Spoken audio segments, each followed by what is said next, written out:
kontrasepsi hormonal dan non hormonal.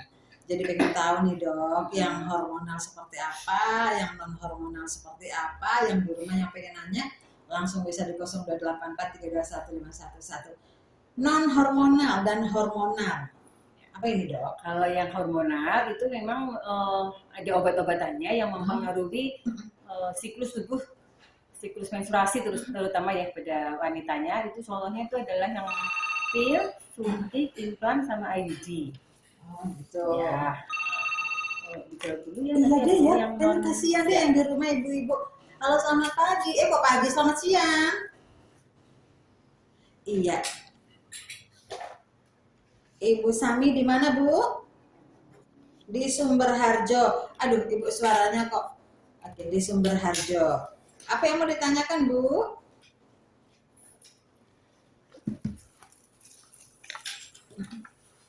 Suntik ya? Iya. Tidak mens. Gitu. Baik, terima kasih Ibu Sami di Sumberharjo.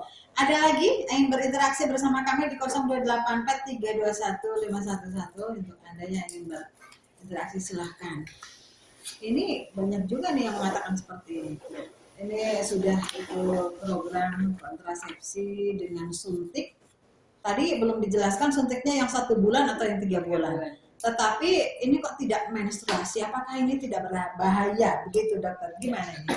Kalau yang suntik ini mempengaruhi hormon ya, mempengaruhi hormon pada wanita, sehingga salah satunya efeknya itu bisa tidak menstruasi sama sekali, atau justru menstruasi tapi saat menstruasi itu perdarahannya banyak, atau dia bisa saja keluar flek-flek perdarahan ringan di antara 2 masa menstruasinya gitu. Jadi memang bisa terjadi perdarahan banyak, tidak menstruasi sama sekali, atau hanya ngeflek-ngeflek aja.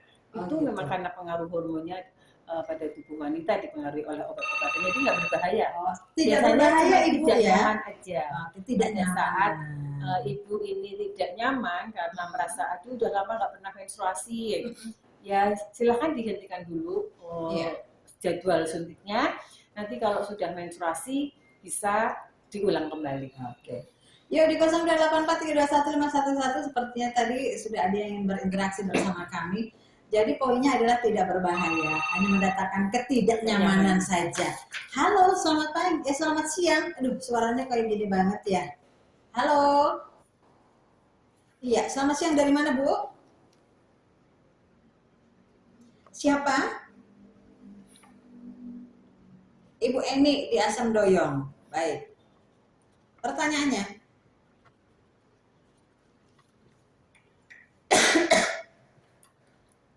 Iya.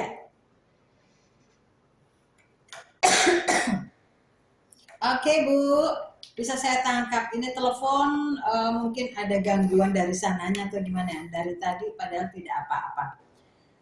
Jadi tadi yang saya tangkap itu pertanyaannya, dia itu hipertensi, ya Bu dokter. Lalu kemudian kontrasepsi apa yang cocok digunakan? Oke, halo selamat siang. Dari siapa di mana? Suaranya kok kayak gini banget ya? Halo? Suaranya tidak terdengar. Ibu Ani di mana Bu Ani? Di Mulai Harjo. Pertanyaannya Bu Ani.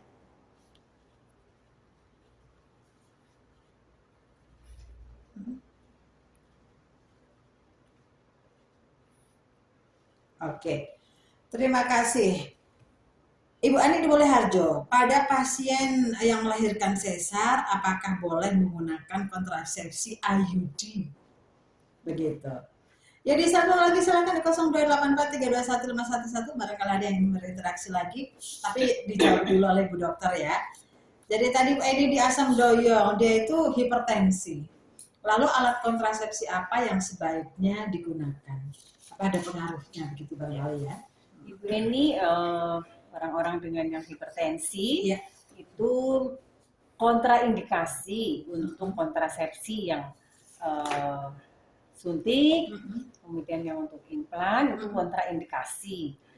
Meskipun sebenarnya bisa, tapi harus dengan pengawasan yang ketat, di mana hipertensinya ini harus selalu dalam kondisi yang terkontrol. Gitu. Jangan sudah tahu dia menderita hipertensi, tapi dia tidak mau mengkontrolkan kondisi hipertensinya itu. Jadi kalau misalnya sewaktu hipertensinya tinggi, itu bisa langsung mendapat penanganan yang lebih baik gitu ya. Nah, kalau pilihannya sih memang lebih baik kontrasepsi yang non hormonal itu. Mungkin kalau melihat usia sudah lebih dari 35 akan ada penawaran bila dilakukan tubektomi saja gitu. Atau anaknya memang sudah lebih dari 2. Jadi ada pengaruhnya ya dok ada pengaruhnya. Untuk apa tuh tadi namanya kalau lagi hipertensi gitu. Ya. Karena efek samping dari kontrasepsi yang hormonal sendiri itu aja sudah membuat pusing. Jadi nanti kalau misalnya dia pas lagi pusing, jadi dokter harus menentukan ini pusingnya karena faktor hipertensinya atau karena faktor dari kontrasepsi itu gitu. Oh gitu. Dok, kalau hipertensi itu kan yang namanya darah tinggi ya? Ya, tensinya tinggi. Tensinya tinggi. Itu biasanya diakibatkan karena apa ya dok ya? Kalau hipertensi itu tensinya di atas 140/90, penyebabnya itu bisa macam-macam ya. Mungkin karena faktor usia, karena faktor makanan, atau karena faktor ada kelainan yang lain juga di organnya gitu. Jadi usia berpengaruh juga? Berpengaruh juga, ya. Usia berpengaruh. Kalau obesitas tidak berpengaruh ya? Obesitas berpengaruh ke kontrasepsi? Iya. Ya, kalau obesitas itu juga ada pengaruhnya juga di kontrasepsi. Maksudnya pasti tenaga kesehatan akan memberikan pilihan kalau ibu itu sudah obesitas, sebaiknya pilihan kontrasepsinya jangan yang hormonal karena nanti bisa memicu untuk semakin obesitas. Pasti akan diarahkannya untuk yang pilihan tidak.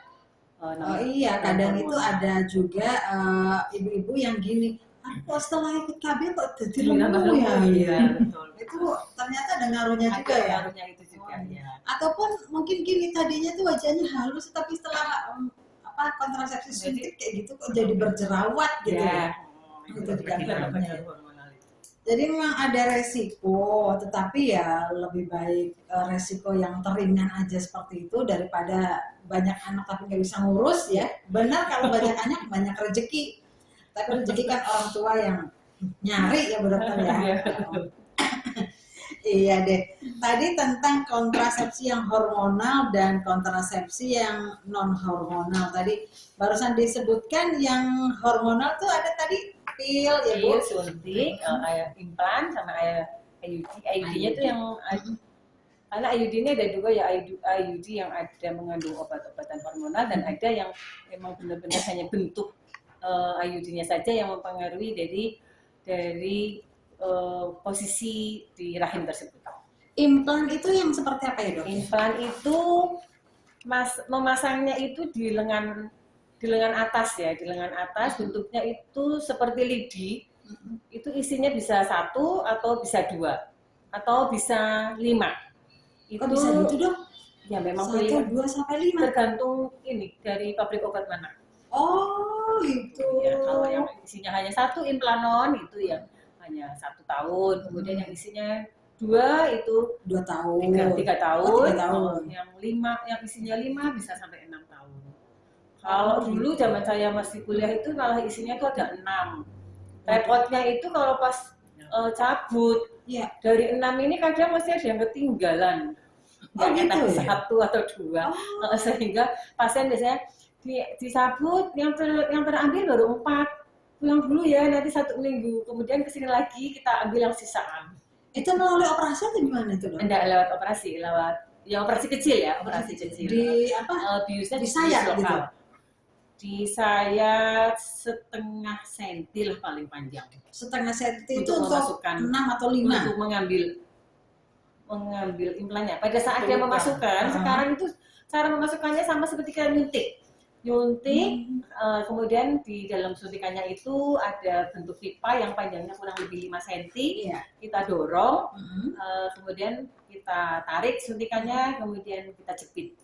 Oh gitu. Yang menjadi pertanyaan begini, itu apa namanya, kan termasuk alat kontrasepsi ya implan itu ya, dipasangnya di lengan, tetapi kok bisa mencegah untuk tidak hamil ya. Oh iya. Kalau tadi IUD kan dipasangnya memang di daerah Dalam yang rahim, seperti itu, iya. di dalam rahim. Kalau ini di lengan gimana ini, Dok? Karena cara kerjanya memang berbeda ya. Kalau yang Oh, gitu. implan itu Hmm. dipasangnya di lengan atas, Hmm. sebenarnya bisa juga sih di tempat yang lain. Cuma Iya. ini kan untuk memudahkan biar pada saat memasang itu tidak buka-bukaan baju secara Oh, vulgar. Gitu suka ya. malu ya, Dok ya. Iya. Oke deh. Yuk, kayaknya ada yang mau nanya dulu. Halo, selamat siang. Iya, agak kencang suaranya. Ibu Leli di Comal. Oke, pertanyaan Ibu. Gimana? Heeh. Vasektomi. Ada. Oh ya. Baik. Terima kasih. Ini teleponnya lagi ada gangguan. Ibu Eli di Comal. Pria atau bapak-bapak yang sudah divasektomi, apakah ada kemungkinan bisa menghamili? Suaranya kecil banget, Bu ya. Begitu. Tapi sebentar. Ibu Ani di Mulyaharjo, sesar ini. Melahirkan sesar. Apakah bisa menggunakan alat kontrasepsi IUD? Oh ya, saya meneruskan tadi dulu ya, Iya, yang implan ya. Implan ya. Jadi di implan itu ada obatnya yang dikeluarkan secara bertahap, sehingga dia bisa mempengaruhi hormonalnya pada tubuh. Kalau hormonnya dipengaruhi, berarti nanti tingkat kesuburannya akan dipengaruhi juga. Ya, salah satunya itu hasil dari obat-obatan yang dikeluarkan dari implan ini adalah mengentalkan lendir serviks. Ya, kalau lendir serviksnya kental, berarti kalau ada sperma masuk ke dalam rahim, itu dihambat jalannya terhalus bisa, tapi pada saat dia butuh waktu yang lebih panjang untuk bisa ketemu dengan sel telur. Nah, jadi bisa saja sel spermanya itu akhirnya mati, belum sempat ketemu dengan sel telur, sehingga tidak bisa terjadi pembuahan. Begitu ternyata ya, implan ya. Kalau tadi yang IUD kan tempatnya langsung di dalam rahim gitu ya. Jadi pada saat sel telur masuk itu, sel telurnya tuh dioyak-oyak ya, diubah-ubahin gitu ya sama alat itu, sehingga dia tidak bisa ketemu dengan sel telurnya juga. Iya, seperti itu. Jadi kadang-kadang ibu-ibu tuh suka bingung sih mau milih ya. Mau milih kira-kira mau alat kontrasepsi yang seperti apa, itu yang bingung. Jadi memang langkah pertama mungkin konsultasi kali ya, Dok ya. Bisa konsultasi dulu. Ya, konsultasi. Dia punya keluhan apa? Ada juga yang kalau saya pilih dengan pil itu kok nanti mukanya jadi hitam-hitam, hiperpigmentasi, padahal sementara dia masih pengen tetap cantik gitu, glowing gitu. Jadi pilihannya apa ya? Pasti dia bisa dikonsultasikan dulu. Jadi, tapi kebanyakan itu kalau ibu-ibu atau kalau perempuan ini mau apa istilahnya mau pasang kontrasepsi, itu pakai konsultasi dulu atau konsultasi dulu? Konsultasi dulu ya. Dulu nanti dijelaskan sama petugas kesehatannya, ini loh macam-macam kontrasepsi, pilihannya ini, efek sampingnya ini, efektivitasnya ini, kontraindikasinya ini. Silakan ibu mau memilih yang mana. Saya hanya menyarankan sebaiknya ibu pilihnya yang ini. Gitu. Jadi enggak serta-merta dari rumah itu udah niat banget aku mau pasang ini. Kecuali memang dari rumah udah niat, tapi begitu pas dilakukan pemeriksaan, dia tidak memenuhi syarat, jadi tidak bisa dilakukan pemasangan itu. Misalnya, saya dari rumah sudah pengen IUD, begitu kita persiapkan untuk melakukan mau pemasangan IUD, diukur ternyata uterusnya kecil gitu kan, ya nggak bisa juga. Nanti kalaupun kecil kan setiap kali pasti akan keluar terus gitu, jadi akhirnya tidak efektif. Gitu. Gimana kalau yang lain aja? Uterus itu apa, Dok? Rahim ya. Oh, jadi ada ukurannya gitu ya, Dok ya? Oh, saya baru tahu itu ternyata ukuran masing-masing rahim beda-beda ya, Dok ya? Beda-beda. Ya, termasuk nanti menjawab pertanyaannya Ibu Ani dari Mulyaharjo ya pada saat ini yang sesaria, apakah bisa mengikuti kontrasepsi IUD ini bisa, tapi sebaiknya tidak langsung, karena pada saat dia langsung itu kan rahimnya masih besar tuh. Nah, kalau misalnya masih besar, itu bisa jadi dia pada saat terpasang itu nanti tidak pada kondisi yang pas di fundusnya, di atas rahimnya itu. Dia nanti akhirnya bisa bergeser-geser kemana-mana, malah nanti benangnya juga akhirnya bisa hilang juga, masuk ke dalam rahim. Jadi pasti ditunggu sampai masa nifasnya selesai. Gitu. Ya. Jadi sekali lagi memang perlu konsultasi ya. Meskipun bisa dilakukan IUD langsung pada saat masa persalinan, tapi benangnya agak panjang. Motong benangnya itu agak panjang. Jadi nanti pada saat kontrol kita potong lagi benangnya, terus kemudian kita potong lagi benangnya gitu. Itu nggak berbahaya bagi bapaknya ya, Dok? Kalau dulu benangnya itu kaku, katanya sih yang laki-laki merasa kayak ada senat-senit yang nabrak-nabrak gitu. Bisa melukai ya. Sekarang benangnya sudah sangat lembut, terbuat dari kain sutra ya, benang sutra, sehingga tidak berasa. Oke, begitu. Barangkali dulu itu karena benangnya yang kaku itu sehingga ada ketakutan tersendiri ya. Karena si suaminya komplain ya. Jadi ibunya nggak enak. Ibu Eli di Comal. Ya. Pria yang vasektomi, ini apakah nantinya juga bisa menghamili? Ya. Vasektomi itu bapak-bapak ya? Ini kontrasepsi untuk bapak-bapak. Saya salut untuk bapak-bapak yang mau melakukan pilihan kontrasepsi dengan vasektomi, karena ini berarti ibunya dibiarkan berjalan alami, tidak dipengaruhi macam-macam. Karena nanti kalau ibunya udah capek, ada obesitas nanti kena marah. Mukanya hiperpigmentasi, nanti bapaknya komplain. Nah, ini akhirnya bapaknya yang milih vasektomi. Ini secara teori itu kemungkinannya kecil untuk bisa menghamili. Kalau vasektomi itu itu berarti saluran tubannya yang tempat menghasilkan sperma kemudian dikeluarkan pada saat ejakulasi itu dilakukan pemotongan. Atau bukan ditali, atau tidak dipotong, boleh ditali ya, boleh ditali. Nah itu kalau misalnya ternyata kok masih bisa tetap hamil, mungkin talinya dilepas. Nah pada saat talinya lepas itu akhirnya spermanya tetap masih bisa dikeluarkan bersama ejakulasi. Saya tidak bisa membayangkan itu kalau ditali itu talinya seperti apa ya, Dok? Di talinya itu kan seperti orang ini ada luka misalnya fraktur atau luka jatuh kemudian dijahit, jaringan yang di dalam itu kan perlu dijahit juga nih. Misalnya luka operasi itu kan ada beberapa lapisan yang dibuka ya sampai ke rahim, kemudian di atasnya ada lagi otot, kemudian kulit. Itu kan tiap jaringannya itu dijahit. Iya. Nah, jahitannya sama seperti itu bisa putus ya. Iya. Sehingga hamil. Iya, betul. Bapak-bapak juga jangan asal jangan merasa sudah di vasektomi itu sudah bisa menghamili. Iya, ketika istrinya hamil belum dari dulu dia sama siapa? Nah, curi dia kasihan ibunya seperti itu. Karena memang pernah terjadi ya. Iya. Kalau misalkan tahu istrinya hamil, lebih baik bapaknya langsung ke dokter ya. Ditanya kenapa, bukan ibunya yang ditanyain dengan siapa gitu ya. Masih mending kalau ditanyain udah harus dimucu-mucu raka-rakawan anak sendiri lah. Iya, jadi itu vasektomi itu ada dua tadi, yang dijahit ya sama ditali ya, sama yang diputus ya. Kalau diputus itu juga mohon maaf tidak berpengaruh dengan aktivitas dia ejakulasinya koitusnya itu ya. Tidak berpengaruh. Berarti tidak menurunkan libido juga. Mereka salah dong ya, Dok ya. Dulu kan banyak banget bapak-bapak nggak mau untuk vasektomi. Iya, karena loyo ya. Oh lah iya, takut ada tidak berfungsi lah, ada yang kemudian lemah lah, atau ada yang macam-macam, sehingga kemudian ada semakin kesini ada sosialisasi dari, kalau nggak salah dulu di Pulau Sari itu ada paguyuban bapak-bapak yang vasektomi, kemudian memberi sosialisasi juga di sini. Memberi sosialisasi sehingga bapak-bapak terbuka, oh ternyata tidak. Kalau dulu takutnya begitu. Bapak kan paling takut kalau tidak berfungsi, ya kan? Punyanya satu doang soalnya. Jadi Bu Eli di Comal, mungkin yang bapaknya vasektomi, jadi ada kontrol nggak ya, Dok ya? Kalau sehingga tidak terjadi itu tadi, misalkan tiba-tiba hamil gitu.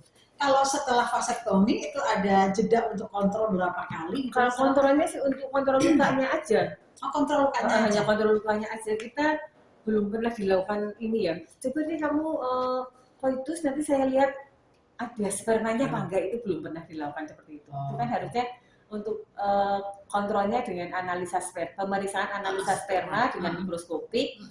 Hasil yang dikeluarkan dari ejakulasi itu, cairan semennya itu masih mengandung sperma atau tidak. Gitu. Tapi 8 hari pertama ya, 10 hari pertama itu masih menggelung. Makanya biasanya setelah di vasektomi, ini 1 minggu jangan kumpul dulu ya, karena 1 minggu itu masih bisa menghamili karena sisa-sisa yang di lengkungannya itu ya pakai kondom. Ya, kalau 12 misalnya kali. ini. Oh gitu ya, langkahnya seperti itu. Jadi ibu yang di rumah kita lagi ngobrolin tentang sarana ya. Sarana untuk tidak kita hamil karena kita memikirkan banyak tentang anak-anak kita. Betul bahwa banyak anak, banyak rezeki. Tetapi harus diingat juga bahwa kalau kita sendiri mungkin 2 anak saja udah pontang-panting, apalagi untuk mereka yang bekerja ya Bu Dokter ya. Yang tidak kerja artinya bukan seorang karyawati saja kadang kewalahan ya. Lebih baik pegang HP daripada megang baby. Kan bahaya kalau seperti itu. Pernah ada, soalnya ada lucu-lucuan, ada YouTube kayak gitu, anak-anak ditanya, kamu besok kalau besar pengen jadi apa? Dan saya pengen jadi HP. Kok begitu? Gak pengen jadi dokter, apa pengen jadi insinyur? Kalau dulu kan seperti itu. Kenapa pengen jadi HP? Iya, karena HP itu bapak sama ibu tuh sayang banget dipegang terus. Kalau lagi kerja begitu HP-nya bunyi, langsung diambil, disaut. Sedangkan kalau saya mah, ini PR-nya agak susah. Iya bentar dek, mama lagi tanggung. Jadi pengen jadi tanggungnya karena lagi pegang HP. Pengen jadi HP. Miris ya kalau seperti itu ya. Jadi sebagai orang tua ya itu, KB itu kan salah satu sarana agar kita juga bisa mensejahterakan keluarga. Seperti itu. Ya dia tadi kalau tentang tadi kondom sudah, IUD, tubektomi, vasektomi. Kalau tubektomi itu berarti untuk perempuan ya dok ya? Perempuannya. Ya. Gimana ini dok kalau untuk yang tubektomi yang perempuan ini istilahnya steril gitu ya dok? Iya, istilahnya steril. Steril ya? Steril kan itu. Ini kerjanya gimana nih? Kerjanya juga sama seperti pada perempuan yang saluran dari rahim menuju ke kandung telur, ke ovumnya itu dipotong atau ditali tadi itu. Biasanya kalau masih muda ditali, yang kalau saya masih pengen hamil bisa dilepas, tapi sekarang talinya tali simpul, kemudian dipotong ya. Tapi bisa juga disimpul dilempung gini aja terus diikat kencang. Berarti bisa hamil. Kalau misalnya dia masih menginginkan kehamilan bisa dibuka. Bisa dibuka. Ini tidak usia ya dok, artinya usia berapa bisa steril dok? Atau sebelum menopause? Sebelum menopause. Atau mungkin anak berapa bisa steril gitu? Biasanya dokternya tuh menyarankan kalau anaknya sudah di atas 5 tahun, kemudian sudah minimal 2, kemudian umur ibunya sudah 35, disarankan untuk yang tubektomi. Gitu ya. Tapi kalau umurnya baru 25, anaknya baru 1, terus dia minta tubektomi sih biasanya dokternya sih nggak masih saran. Gitu ya. Oh masih 1 gitu ya. Ini ada WhatsApp yang baru muncul dari Mbak Rusti. Saya memakai kontrasepsi suntik Bu, mengapa kok mens terus dan sampai berminggu-minggu bahkan berbulan-bulan? Apakah saya harus ganti alat kontrasepsi? Begitu Bu. Tadi seperti yang dikatakan Bu Dokter bahwa memang kadang begitu ya. Iya. Efeknya yang suntik itu efeknya itu bisa haidnya lama, kemudian jarak antar haidnya menjadi singkat, kemudian ada flek-flek, ada kenaikan berat badan, ada kepala terasa pusing gitu. Nah kalau misalnya dia masih menginginkan kontrasepsi yang tadi suntik, ada sih obatnya untuk orang yang dengan keluhan menstruasinya kok lama, pengennya cepetan dihentikan, tapi saya tetap pengennya pakai kontrasepsi yang suntik aja. Ada obatnya, nanti kita kasih gitu. Tapi kalau memang dia sudah tidak nyaman, ya diganti aja sebaiknya. Ya. Diganti, oke. Jadi begitu Bu, Mbak Rusti tadi, Mbak Rusti tadi bahwa memang harus sekali lagi konsultasi cobalah untuk ke dokter dan katakanlah ya, jangan malu-malu. Karena kita kalau saban hari menstruasi sampai berbulan-bulan boros ya Bu ya. Boros. Yang pertama boros, yang kedua itu risiko kayaknya aktivitas juga inilah ya terganggu ya kalau seperti itu. Oke, sekarang ngobrolin tentang pil KB ini dokter. Pil KB ini kan bisa dijual bebas nih, ya. Kalau ke apotik atau mungkin adanya di apotik ya dok ya? Kalau di PKB ya? apotek, di Atau ada tenaga di kesehatan, minimarket? di minimarket Ada juga. Artinya kalau siapapun yang beli kan nggak ditanyain, Iya. ini untuk siapa atau bagaimana. Sehingga pil KB dijual bebas. Dan bagaimana nih dok cara kerja atau tentang pil KB? Bagaimana sih cara kerjanya? Apakah diminum setiap hari atau ada beberapa hari sekali? Kalau lupa harus bagaimana? Saya sendiri bukan pengguna, tapi kalau pernah lihat pil KB itu kan kecil-kecil samplek gitu ya dok ya? Untuk 1 bulan ya. 1 bulan berarti 30 pil. 28. Oh, 28. 28. Itu cara kerjanya gimana? Jadi kita ini dulu pertama yang tadi pil itu sekarang pembeliannya itu bisa bebas, sama seperti orang mau membeli kondom, tidak ada pertanyaan apa sudah nikah atau belum, janda atau bukan janda, itu boleh mengkonsumsi pil KB. Kemudian juga pada saat suntik dia datang ke tenaga kesehatan, Iya. meskipun kondisinya dia adalah janda, tetap aja disuntik. Oh gitu ya? Iya. Iya. Oh, Karena itu sekarang sudah menyebab HAM. oh ya Allah. Masa sih? Resiko ditanggung sendiri deh Bisa pokoknya. istighfar. Iya. Ya. Nah untuk pil ini tadi jumlahnya itu ada 28 hari. Itu warnanya itu ada 2 macam. Dalam satu emplek itu warnanya satu kekuningan atau kuning muda dan yang 7 itu warnanya putih. Kalau kita sudah jatuh ke menstruasi, maka kita akan berpindah mengkonsumsi yang diminum adalah pil yang warnanya putih, karena itu isinya adalah vitamin. Nanti kalau dia sudah selesai menstruasinya, misalnya di situ kan pil vitamin itu ada 7, ternyata dia menstruasinya hanya 5 hari ya, berarti yang diminum 5 aja. Terus langsung berganti ke pil yang kecil, yang lebih kecil dari ukurannya dari tadi. Jadi di pil itu ada nomornya dok? Ada nomornya. Ada nomornya ya. Ada nomornya, tapi sebenarnya sih ya kalau misalnya orangnya lebih berpendidikan ada nomornya atau nggak ada nomornya sebenarnya sih nggak masalah. Oh gitu ya. Tapi untuk memudahkan untuk orang yang agak sulit mencerna, ada nomornya. Ini nanti pertama kali minum yang kecil ini sampai nanti ketemu lagi 28 hari, karena 28 hari ini adalah siklus yang paling normal dan yang paling banyak terjadi pada wanita Indonesia. Iya. Kemudian minumnya itu pada jam yang sama, harus selalu pada jam yang sama, karena ini memang benar-benar dipengaruhi oleh siklus periodiknya itu harus selalu sama, selalu 24 jam. Jadi kalau minumnya hari pertama di jam 6 pagi, besoknya harus di jam 6 pagi juga. Nah kalau misalnya dia sampai lupa, wah saya kok lupa ya, sudah 2 hari ini belum minum ya, ya minum aja 2 tablet. Oh, dua-duanya diminum boleh ya? Iya, boleh. Atau sekarang pun pil KB ini juga bisa dijadikan sebagai pil kondal, kontrasepsi darurat. Kontrasepsi daruratnya misalnya nih, ada orang yang suaminya itu kerjanya jauh, kemudian dia pulang tapi hanya 1 minggu. Iya. Nah dia sebenarnya itu pada 1 minggu itu kebetulan pas subur gitu ya. Masa Arab mau suntiknya nanti untuk 3 bulan yang akan datang suami juga belum tentu pulang. Nah dia bisa pakai pil ini, nanti fungsinya adalah sebagai pil kontrasepsi darurat. Jadi dia minumnya pagi 2, kemudian sore 2, besoknya lagi diulang 2. Jadi seperti dosis tinggi yang dipaksakan. Gitu. Dan memang keluhannya nanti pusing.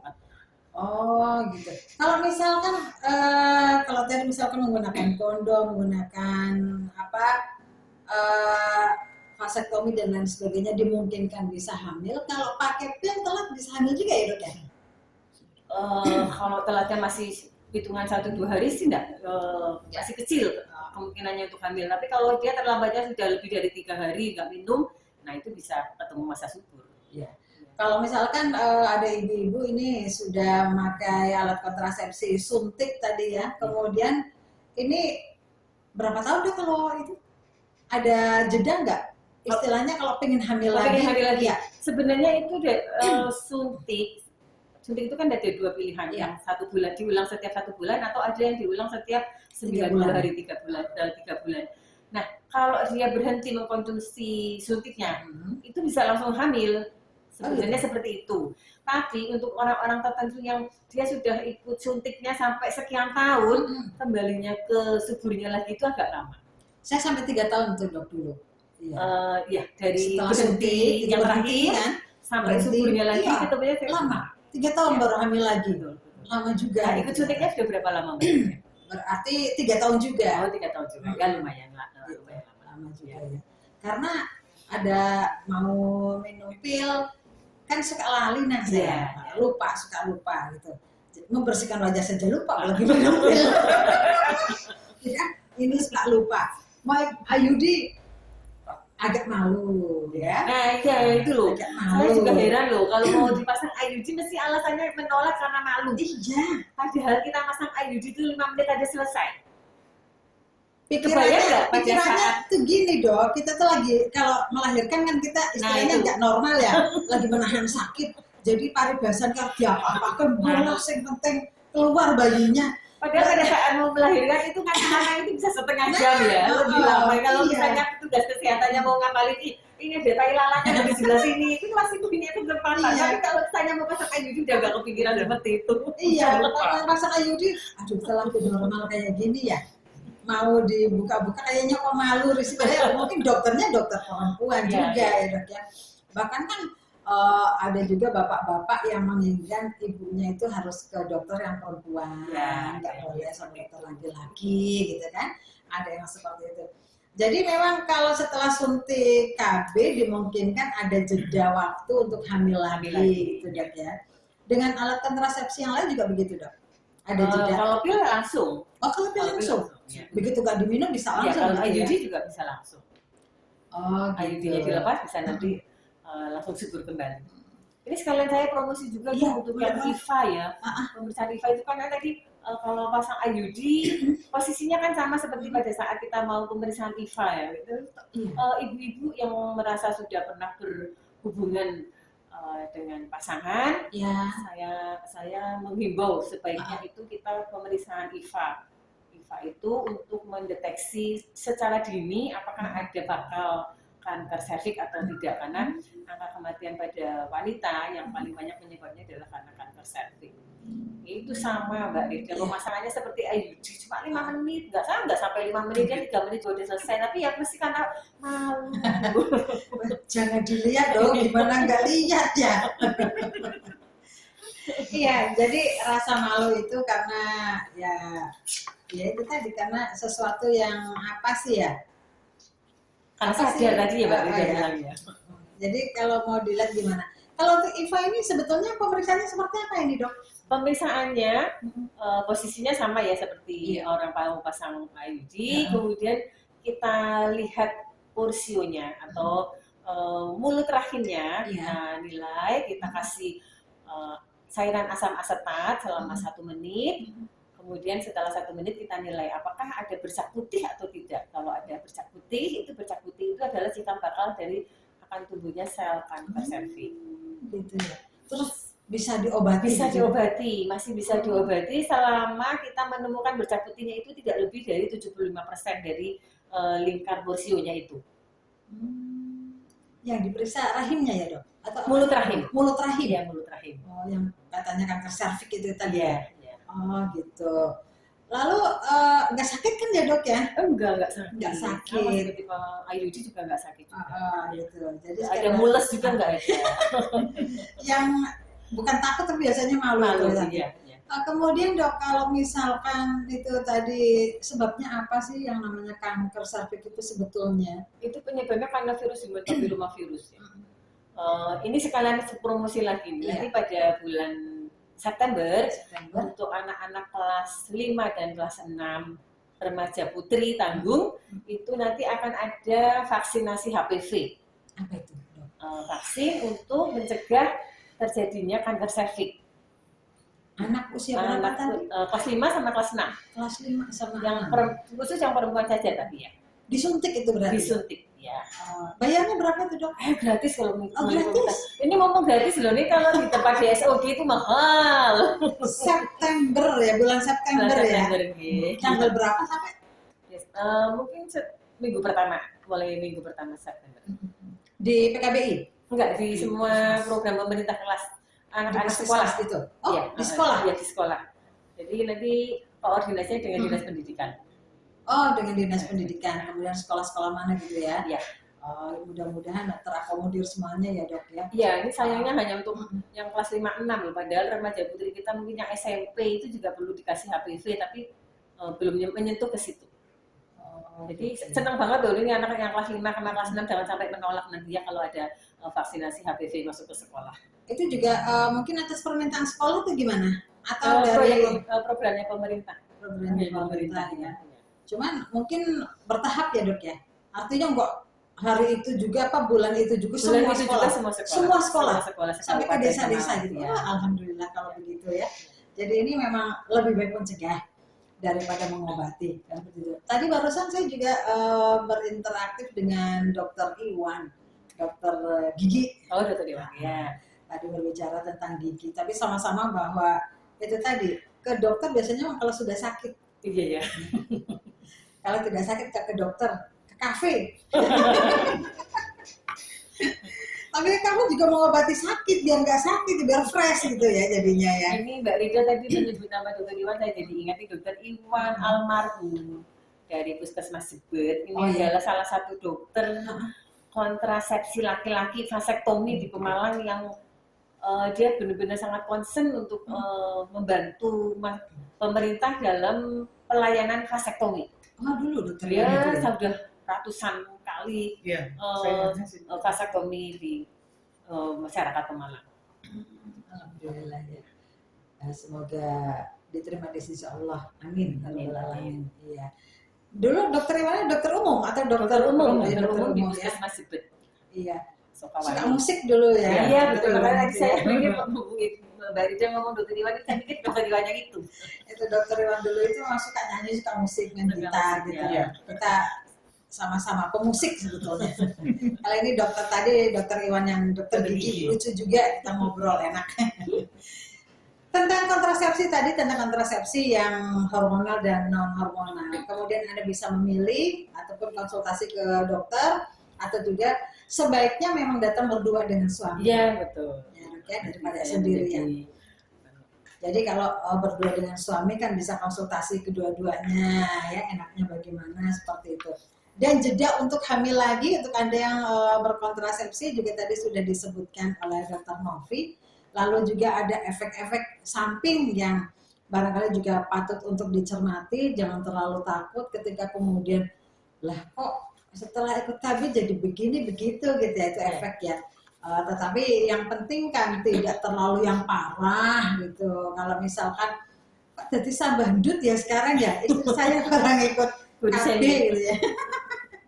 Iya. Tapi justru ada yang malah kurus loh dok. Iya betul. Ya. Pada orang-orang tertentu di mana kontrasepsi membuat gemuk ini kok malah menjadikan kurus ya. Mungkin dia memang terlalu banyak yang dipikir sehingga hormonnya langsung luntur semua. Kalau misalkan yang mau pergi umroh ataupun pergi haji juga ada suntik yang tidak menstruasi ketika melakukan ibadah gitu ya dok ya? Iya. Itu suntik apa itu dok? Suntik KB yang 3 bulan. Oh itu suntik KB yang 3 bulan? Baru ngerti saya. Ternyata suntik KB itu ya. Karena untuk umroh kan cuma berapa 10 hari ya? Kalau umroh berarti suntiknya dipilihkannya 1 bulan aja. 1 bulan aja. Kalau yang itu kan 40 hari ya dok ya? Iya. Kalau kalau berhaji gitu. Jadi kalau bapak-bapak nggak perlu disuntik. Lagian kita kalau lagi beribadah di sana kan mana kita mikir yang seperti itu. Ibadah dari pagi sampai malam pagi lagi ya. Karena emang waktunya. Kesananya mahal soalnya ya. Ya jadi ternyata suntik KB yang diberikan. Saya baru tahu ini dok ternyata. Kirain memang suntik apa yang biar tidak menstruasi. Lah tadi kan dokter bilang katanya bisa saja suntik KB itu kalau mens terus gitu. Lah kalau di sana gimana? Itu kelemahannya ya. Kalau misalnya untuk haji dia sudah suntik, harapannya itu dia selama 3 bulan ke depan tidak menstruasi gitu ya. Tapi karena di sana aktivitasnya itu full padat, bahkan kadang orang-orang overload inginnya ibadah terus sehingga dia mempengaruhi hormon yang akhirnya malah harusnya tidak terjadi menstruasi, di sana malah jadi menstruasi. Nah, ini nanti dikombinasikannya dengan pil KB. Dibawain pil KB. Ya, dibawain pil KB. Jadi kalau misalkan dilalah di sana itu mens terus minum pil KB. Ya. Nggak ngaruh dengan tubuh atau kesehatan gitu ya dok? Ngaruhnya itu dia akan merasa nggak nyaman aja dan pusing, kepala terasa berat. Oh gitu. Mengganggu dong kalau pusing. Nah itu nanti akhirnya ya wis memang harus istirahat, jangan ibadah terus gitu. Iya gitu ya. Jadi memang sudah harus diistirahatkan ya sama yang puasa gitu ya. Jadi kalau di sana kita sudah berupaya untuk tidak menstruasi dengan upaya-upaya kita, kalau toh misalkan memang terjadi ya di sana kok menstruasi, berarti memang harus diberi libur. Iya betul. Nah, diberi libur berapa hari, mungkin 1 hari 2 hari untuk tidak melakukan ibadah saat itu ya. Nggak dosa dong karena yang memberikan yang puasa gitu. Aduh, kita ngobrolin tentang hal-hal yang tadi. Jadi ada yang kelewat ini Apa yang nih? kontrasepsi wanita yang seperti cairan atau tisu KB Oh, atau iya. nah, itu kan mungkin Apa, orang-orang terus ini apa namanya? Kalau orang menstruasi suka ada pakai tampon ya? ya sekarang ada pakai cup gitu kan. Ya itu bahaya nggak ya dong? Enggak, Enggak. saya berbagi cerita sama temen yang memang pakai cup itu karena dia alergi dengan pembalut. Dia kalau pakai pembalut gatal akhirnya dia pakainya cup. Repotnya itu kalau dalam perjalanan karena setiap 4 jam itu harus diganti, dicuci setiap 4 jam. Lah itu juga kalau misalnya tidur lebih dari 4 jam itu juga repot. Makanya kadang-kadang akhirnya mau tidak mau pas jam malam dia ditambahi dengan pembalut juga. Apa itu tadi istilahnya dong? Tampon atau Tampon. cup, ya atau cup ya. Belum pernah lihat saya soalnya. Bentuknya seperti apa ini? Bentuknya berarti seperti tabung, seperti kondom gitu ya. Tapi dari plastik, dari silikon yang dimasukkan ke dalam vagina. Berarti ini untuk ibu-ibu atau untuk yang sudah menikah? Iya, untuk yang sudah menikah. Kalau yang belum belum menikah jangan jangan. ya sebaiknya ya. Takutnya malah kebablasan Iya. nanti masuknya ya. Itu berapa senti dari itu dok? Sekitar 7 cm ya. 7 senti ya. Iya. Jadi itu dicuci ya dok, nggak dibuang ya? Iya, dicuci nggak dibuang. Berarti bisa dipakai lagi ya. dipakai lagi. Iya, Tapi repot juga ya kalau Iya, seperti itu ya. Untuk orang-orang yang ketelaten biasanya males. Saya itu. Saya banget itu. Ya, kemudian ini kayak masih ngobrolin tentang wanita tadi, tisu. Gambaran kita, gambaran orang-orang awam yang belum pernah pakai adalah ya tisu kayak tisu makan, kayak tisu toilet. Ya. Tapi sebetulnya nih yang dimaksud tisu yang seperti apa? Ya sama seperti itu, hanya dia mengandung zat yang mematikan sperma. Sehingga spermanya itu tidak jalan-jalan masuk sampai ke rahim. Oh, berarti itu dipakai, tisunya dimasukkan? Dilapkan aja. Oh, dilapkan aja. Sebelum ya berarti? Sebelum. Setelah dilapkan dibuang? Iya, dibuang. Dimakan kucingnya tidak bisa hamil nanti ya. Soalnya kucing di sini hamil terus, Bu. Sama. Ngate itu teman-teman kucing sama boleh hamil. Sampai TNI yang gemes itu kucingnya ditembakin ya. Lah, kalau itu toh ya jadi ini tisu ya, dok, Iya. ya. Jadi ternyata itu nggak dimasukkan gitu ya, cuma dilap aja ya, dilap aja. Kalau dulu itu bapak-bapak yang sering protes kondom yang ada di puskesmas katanya terlalu tebal. Iya. Apakah sekarang Sekarang sudah seperti itu? tipis, sekarang Sudah sudah tipis ya. ya. Bapak-bapaknya ya rewel ya. Dadaan. Ya sekarang kan juga dijual juga di mana-mana ya dok ya. Iya. Jadi bisa pilih ya. Cuman kalau di kalau saya lihat gitu kan beli di minimarket gitu saya suka ngelirik kok ada yang rasa Strawberry, ya. Nah kok saya bingung rasa itu gimana. Tapi memang seperti itu ya. Iya, betul. Iya, deh dokter dari tadi sudah lihat jam, sepertinya ada kegiatan lain. Jadi apa yang harus disampaikan kepada masyarakat ini tentang kontrasepsi? Saya menyarankan sebagai closing kalimat terakhir, pada saat memilih kontrasepsi itu tadi Mbak Dita juga udah menyinggung, datang bersama suami. Jadi pilihannya itu adalah dua-duanya itu sepakat dengan suami itu memaksakan, Bu, pokoknya ibu harus pakai kontrasepsinya ini gitu. Jadi pilihan itu adalah pilihan berdua. Berarti kan pada saat ketemu tenaga kesehatan pertama kan dikasih materi-materi tentang kontrasepsi, nanti suruh milih lah. Milihnya itu sudah persetujuan antara suami dan istri, bukan suami memaksakan kepada istri sehingga istri tidak bisa melakukan penolakan. Begitu ya. Baik. Sekali lagi konsultasi yang penting itu. Bicarakan dengan baik, jadi tidak ada yang merasa dirugikan, nggak saling menyalahkan ketika terjadi hal yang tidak kita inginkan. Terima kasih Dokter Novi, walaupun 1 bulan sekali kita ketemu, tapi bisa bersilaturahmi Ya, melihat Dokter Novi alhamdulillah. sehat, alhamdulillah. Bu Dewi juga ya. Semoga tanggal September ini Tanggal ya? Tanggal 26. Iya, nanti Oh, iya. tanggal September liburan. ini untuk tadi anak-anak sekolah Oh, iya, anak sekolah yang kelas HPV. 5 sampai kelas 6 itu tadi. Semoga programnya berjalan dengan lancar dan ini semua untuk kebaikan kita semuanya. Terima kasih Sobat Tiduris, sampai ketemu lagi di lain kesempatan. Selamat siang. Wassalamualaikum warahmatullahi wabarakatuh.